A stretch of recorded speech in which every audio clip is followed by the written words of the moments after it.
My name is Megan Pistleys. I'm the Education and Outreach Coordinator with SLELO PRISM.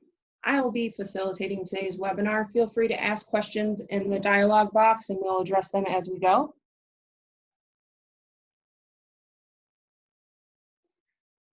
Before we dive into today's presentation, we would just like to give you a little background information of who SLELO PRISM is and what we do.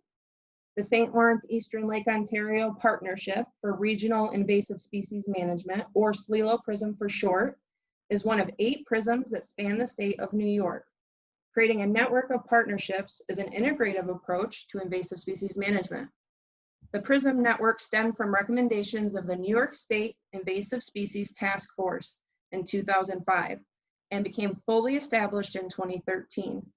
The network is funded by the Environmental Protection Fund in coordination between the Department of Environmental Conservation and various host organizations. SLELO is hosted by the Nature Conservancy.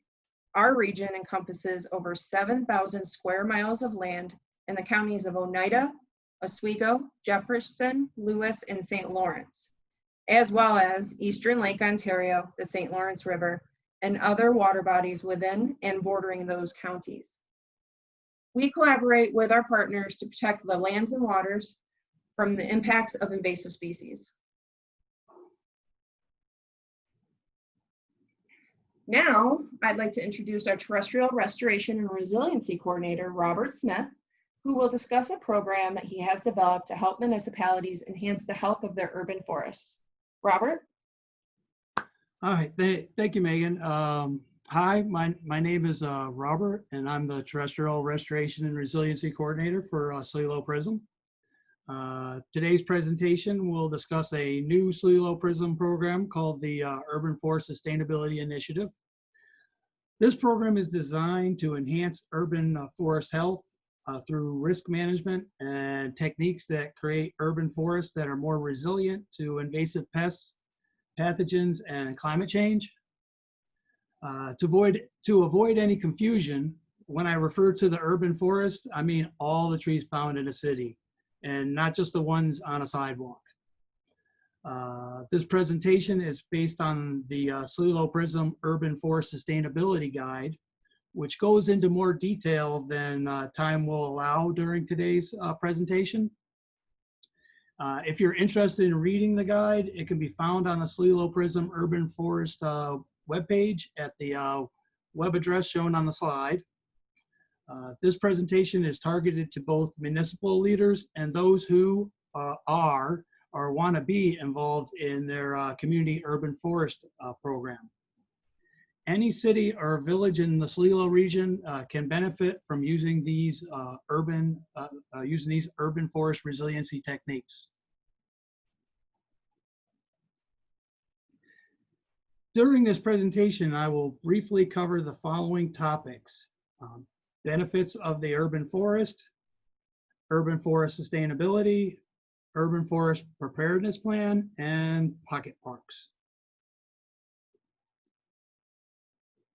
The urban forest provides many benefits. Some of these benefits include improving air quality. Trees take in many pollutants such as ozone, nitrogen dioxide, sulfur dioxide, and this decreases respiratory illnesses. They also take in the major greenhouse gas carbon dioxide during photosynthesis and release oxygen as a byproduct. So this process decreases atmospheric warming while providing the gas we all require to live. The urban forest reduces stormwater runoff by capturing rainwater on its leaves and stems. And the roots also break up the soil, allowing for better water absorption. The urban forest also reduces heating and cooling expenses by shading buildings during warm months and blocking winds during cold months. They also improve aesthetics and property values. Trees add color and form to the urban landscape. This added appeal often adds up to a higher property value. Lastly, urban forests provide food and shelter for wildlife to areas where the wildlife support was lost when the forest was cleared to create the urban areas.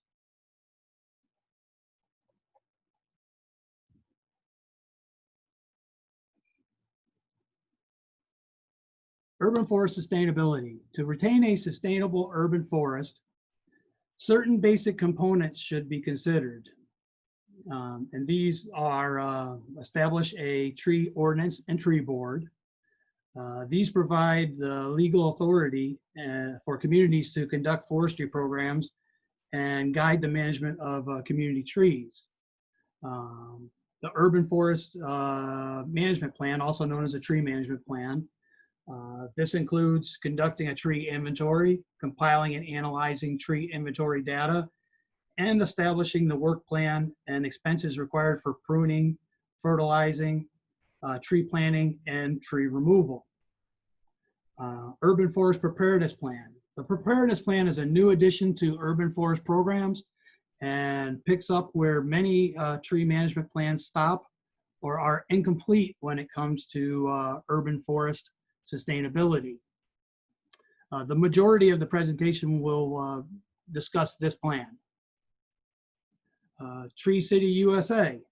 This is a program that provides direction, technical assistance, public attention, and national recognition for urban communities, and is sponsored by the Arbor Day Foundation in cooperation with the USDA Forest Service and the New York State DEC Urban and Community Forestry Program.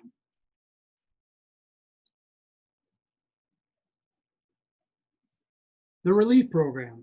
This is a partnership of professional DEC urban foresters with community members and offers classes in site and tree selection, planning, and maintenance. Community science education and outreach.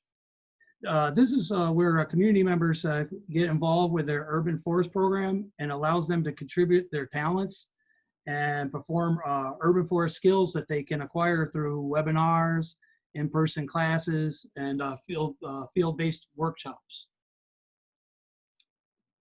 Last on my list is pocket parks. They are small, usually less than a quarter acre in size, open spaces in an urban area that serve much of the same function as a city park. And they provide social, economic, and environmental benefits to areas that were previously serving no purpose. I will go into a little more detail at the conclusion of this presentation about pocket parks.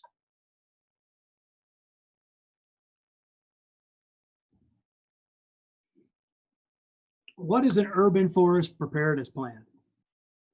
Well, urban forest preparedness plan is a proactive strategy for urban forest resilience to invasive pests, pathogens, and climate change. The main components of the preparedness plan there are urban forest risk assessment and urban forest health. Urban forest risk assessment considers urban forest risks considers urban forest risks to pests, pathogens, and climate change, and responses to those risks and the cost of those risks. It's basically a way to determine the level of damage that may occur if a certain pest or pathogen arrives in your community and how climate change will affect your urban forest. It allows you to compare responses and the costs associated with the responses, all in a proactive, not reactive manner. Urban forest health considers resiliency techniques such as planting basics, which is planting the right tree in the right place, along with basic care and maintenance, and strategies for urban forest resilience to pests, pathogens, and climate change. So basically, risk assessment and forest health equals urban forest preparedness plan.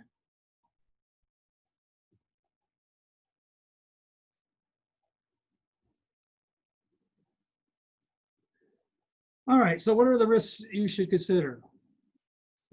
With pests and pathogens, you should look at both the current risks, like emerald ash borer, which affects all kinds of ash trees, and future risks like hemlock woolly adelgid, which affects eastern hemlocks, spotted lanternfly, which affects many fruit trees and other hardwoods, and Asian longhorn beetle, which affects many species of hardwood trees, including birch, elm, horse chestnut, maple, sycamores, willows.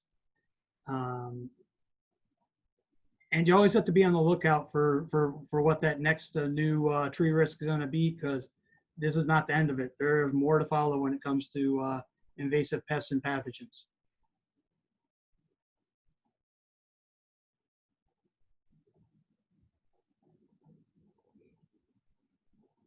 Climate change is another risk that must be considered in the assessment.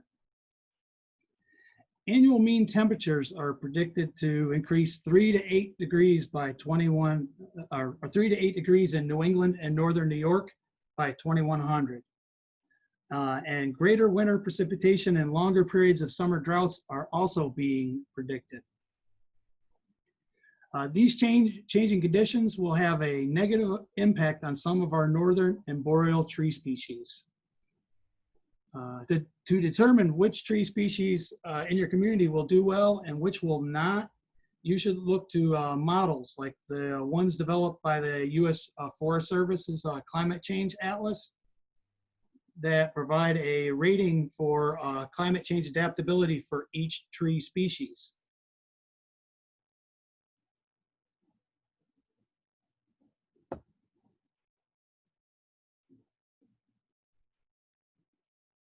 All right. Document and analyze risks.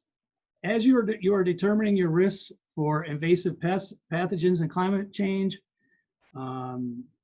you should create a record, like a spreadsheet that lists trees present in your urban forest and the pests and pathogens that will affect them. Also consider how climate change adaptable these species are predicted to be. What will your response be to these risks, and how much will it cost? And you should always remember to look at or include your ecosystem service costs, which there's a nice site, that iTree website that will do these calculations for you. And if you go to itreetools.org, it'll have everything you need right there.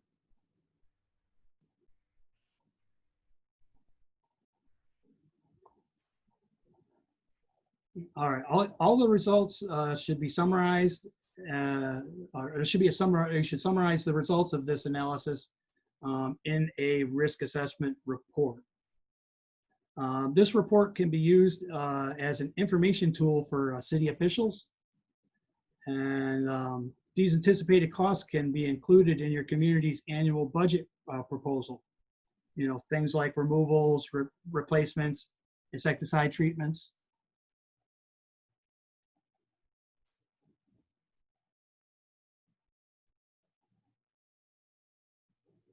All right, what's the benefits of this It's the benefits are what, as it says, it's a proactive approach. This is a proactive approach to dealing with invasive pests, pathogens, and climate change. The big advantage with using a proactive approach is that it mitigates the risk through advanced planning and funding that decreases the financial strain associated with a reactive approach. And the decreasing number of vulnerable tree species that you plant will further decrease the financial impact from the invasive pests, pathogens, and climate change.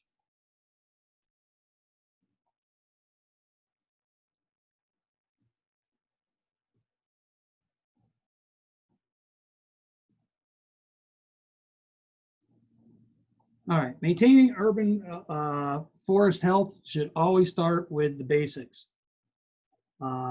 Tree species are adapted to the conditions where they naturally occur and will do best under those conditions. This is a fact that needs to be considered when planting trees in urban areas. And where do we plant trees in urban areas? we plant them all over the place. We plant them in sidewalks, parks, yards, private and public businesses, small public spaces. So how can we help ensure the health of the trees in this human constructed landscape? Well, what we need to do is consider the environmental variables like pH, salinity, available sunlight, moisture levels, soil type, cold hardiness, and like above and below ground growing space when deciding which trees to plant and where to plant them.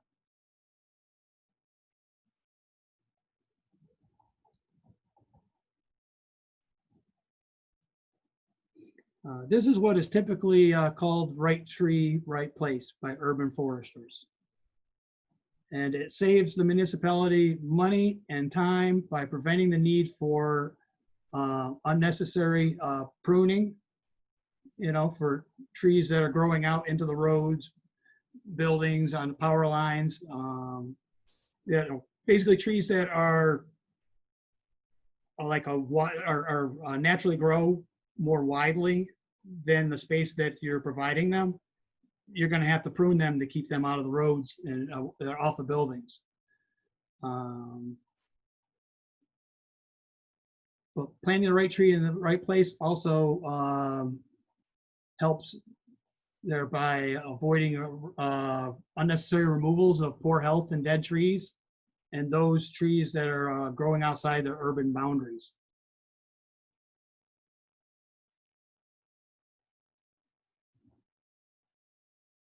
The next urban forest health strategy is increasing resilience to invasive pests and pathogens. Strategies that add resilience to the urban forest include increasing species and age diversity.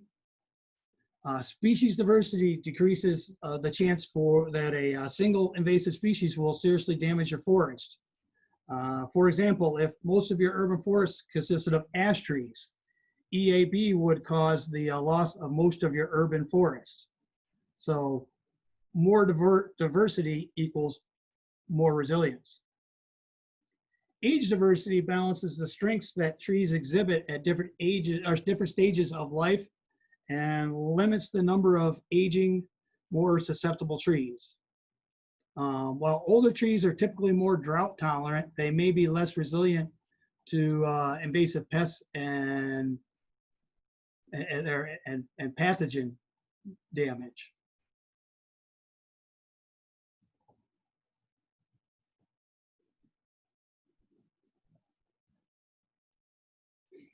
One way to add diversity is to plant native tree species. There are many native trees to choose from that can be placed in your urban environment according to suitability. Right tree, right place. The Urban Forest Sustainability Initiative is promoting native tree planting and is offering a reimbursement of up to $2,000 to 5 cities this year, including Watertown, Utica, Rome, Oswego, and Fulton, for the purchase of native tree species listed in the Sustainability Guide. We will be giving the same offer to 10 additional cities and villages in the following 2 years. The reasons that we are promoting native trees, tree species include supporting local wildlife. Native wildlife prefer native trees for food and shelter. They're also, native trees are also low maintenance. According to the DEC, when compared to non-natives, they require less water, little to no fertilizer, little to no pesticides, less pruning, and thus less of your time.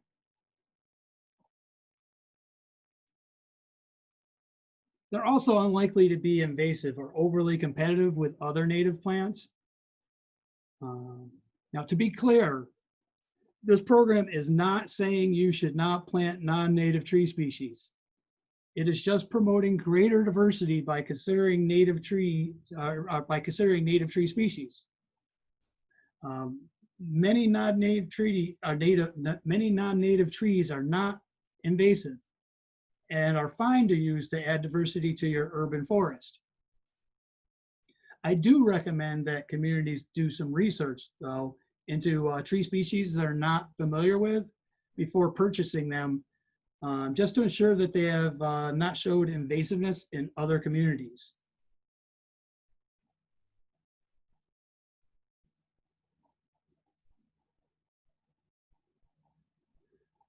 Another forest health strategy is having an early detection rapid response team actively pursuing and eradicating invasive species.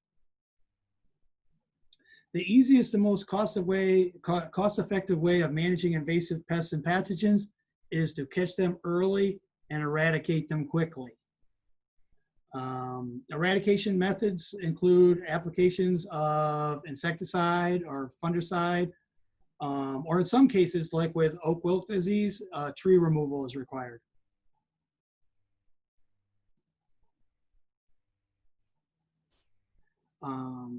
The last strategy is selecting less vulnerable tree species.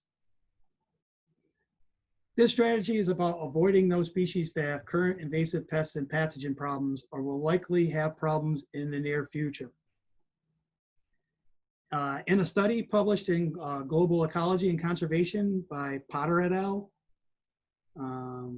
species vulnerability to forest pests and pathogens were determined by looking at the severity of each tree species to major pests or pathogens, the sensitivity to these pests or pathogens, and the ability to adapt to these pests or pathogens.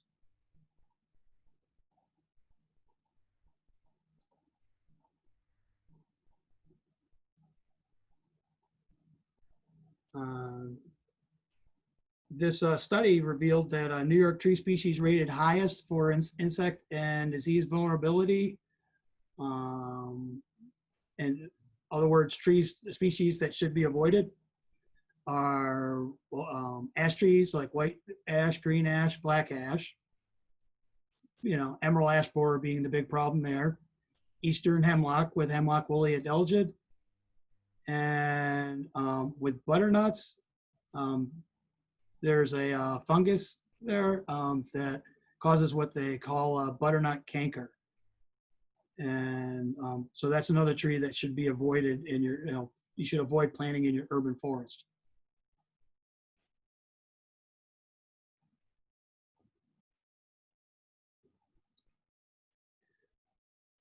New York's tree species that rated low for insect and disease vulnerability, and this is by no means they're the only ones, but these are three that were that rated low, so they're not they're not very vulnerable to insect and disease according to the study. Are pitch pines, river birch, and black gum. So those are trees that you should consider planting somewhere there in your urban forest. Always considering right tree, right place.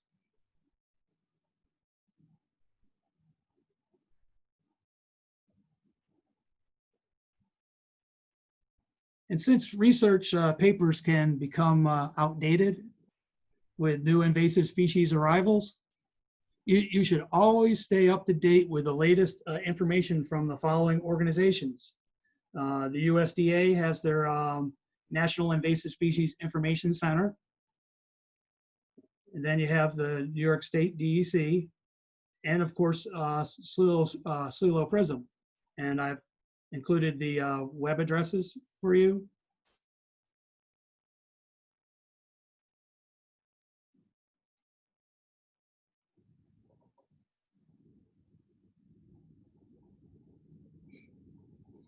The last urban forest health concern I will discuss today is resilience to climate change.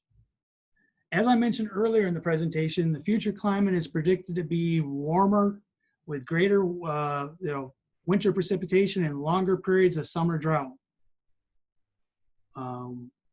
One strategy to sustain the urban forest through these changes is to increase species diversity. Since trees come in a range of drought and flood tolerance levels,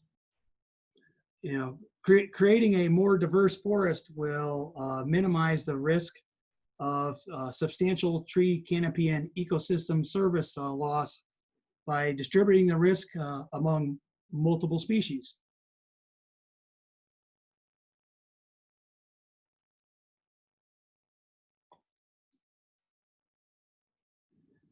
Another strategy is to increase age diversity. Tree vulnerability varies with age. While older trees tend to be more drought tolerant, younger trees tend to be more tolerant of storm-related winds.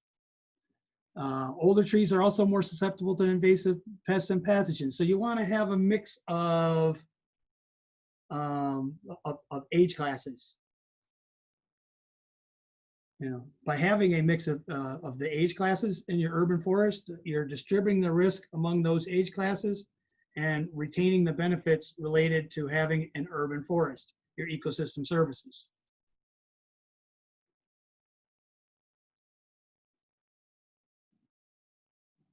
The last strategy is to plant trees that will succeed in present and future conditions. Select species that grow in a wide variety of conditions. Species with broad tolerance for moisture levels, pH, shade tolerances, other environmental variables will adapt to changing conditions better than those with a narrow range. Select species located at the northern extent of their distribution. So, because they'll probably do better with warming conditions. Trees that are at their southern extent of their normal distribution will probably not do well with warming conditions going beyond their tolerance levels.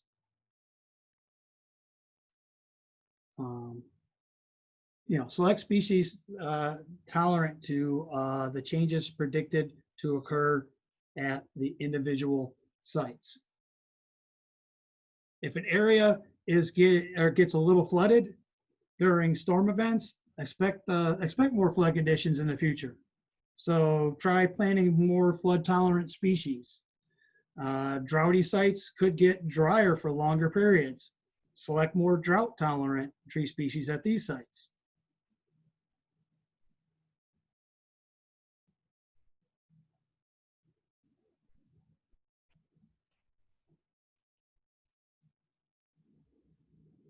You should also plant and replace dead and dying trees with tree species predicted to be climate change adaptable. Don't replace the dead and dying tree with the same species of tree if it is not climate change adaptable. Now keep in mind the death of that tree may also be the result of wrong tree, wrong place. So consider the suitability of that tree species with the site, even if it's climate change resilient. Models that predict future tree species distribution and adaptability are available to assist municipalities. Two of these are the Climate Change Atlas, which I mentioned earlier, that is on the USDA Forest Service website. And I'm giving you a web address right there. And another one was a study done, published in New Forests in 2017 by Potter, Crane, and Hargrove. There's a primary and secondary resource for that. They have one of those typical publication long, website addresses. If you go to SLELO's Urban Forest website and bring up the Urban Forest guide, there's links right on the guide that will take you straight to that publication, that article.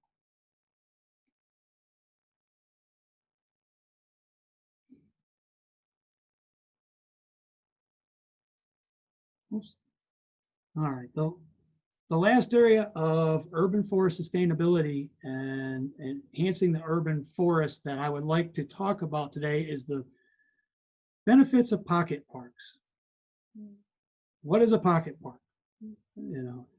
As I mentioned earlier, it's usually a quarter acre or less in size. It serves the same function as a city park. It's basically a small version of a regular park. It's often created in vacant lots, and and may be used as an event space, play area, place to relax or meet friends, or for lunch breaks.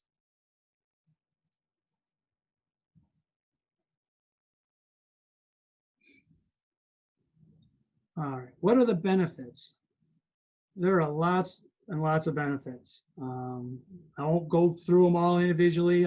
They range from aesthetic, such as renovating rundown areas, to economic, such as saving additional money through increasing services like heating and cooling costs, to environmental, such as increased habitat for wildlife, to social benefits like decreased crime.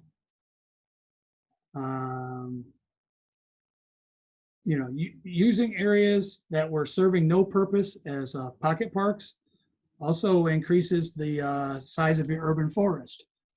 And if the strategies mentioned in this presentation are applied, will further increase your urban forest resilience to invasive pests, pathogens, and climate change.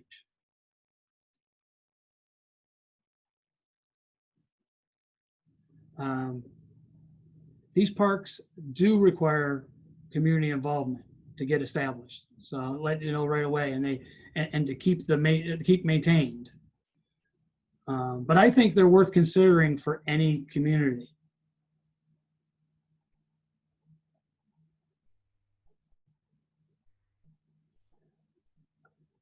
All right. If you are interested in learning more about the Urban Forest Sustainability Initiative, please read the Urban Forest Sustainability Guide.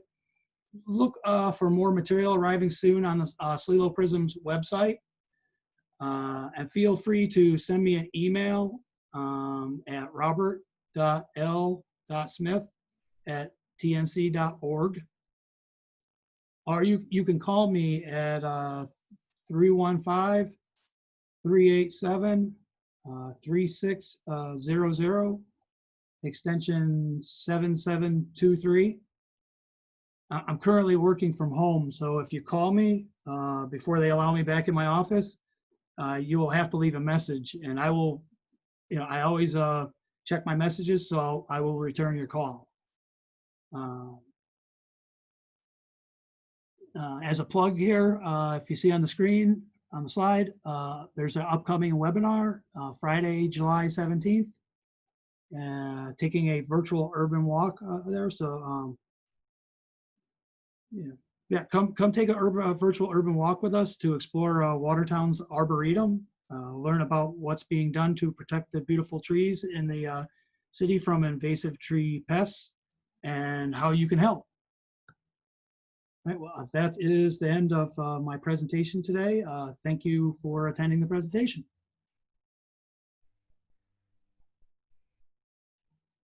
Thank you, Robert. I did put some.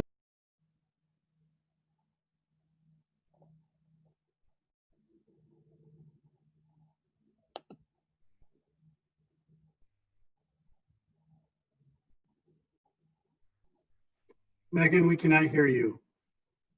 Oh, hello. So sorry. Thank you. Thank you, everybody. I put some links in the chat box for everybody here, and the contact information for Robert if you would like to communicate with him.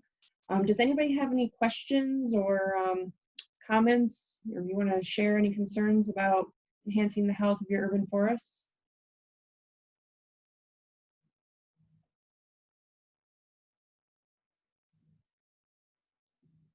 We will be sending a follow-up email with links to the resources that Robert mentioned during his presentation to your email in the upcoming days, along with a recording of the webinar.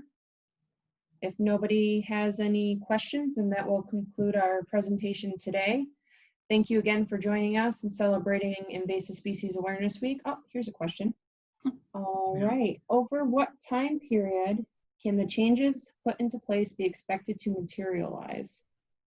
You might need to be a little more specific. Robert, do you? I'll give an attempt at it. I mean, as you know, time frame there when you're dealing with trees is always a long time kind of thing, long period. It kind of, so there's going to be a transitional period that they're depending on how resilient your forest already is, which you're going to get from an urban forest inventory. So it's going to take longer if your forest is found to be less resilient than it is if it's found to be more resilient. And it's also dependent on the budget that the urban forest program has within any given city to as to whether they can implement the program fully or not in a more faster or slower manner. I hope that answered the question. So it could take decades there to become full resilient due to the trees being, taking a long period of time to grow in.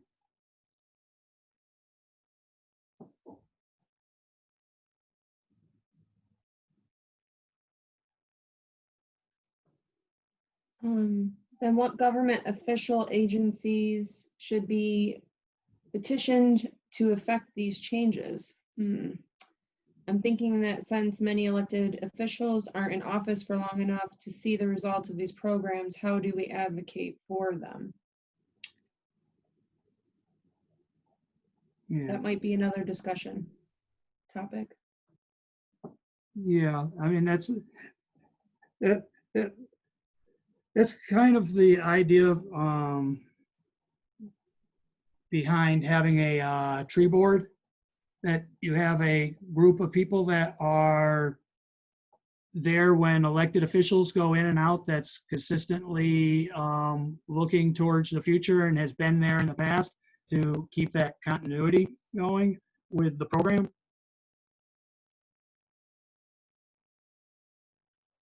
That's a great response, Robert.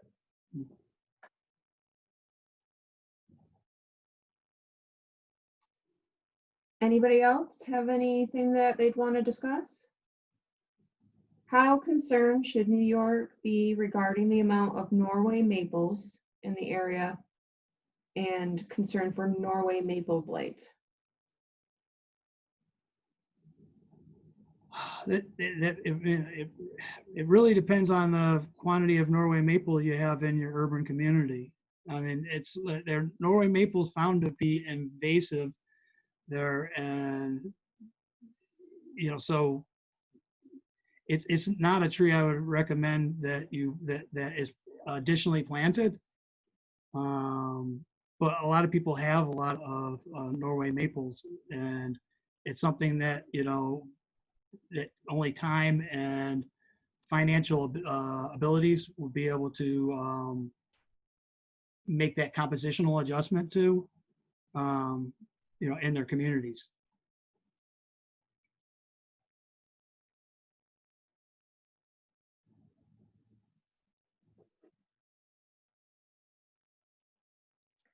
Okay.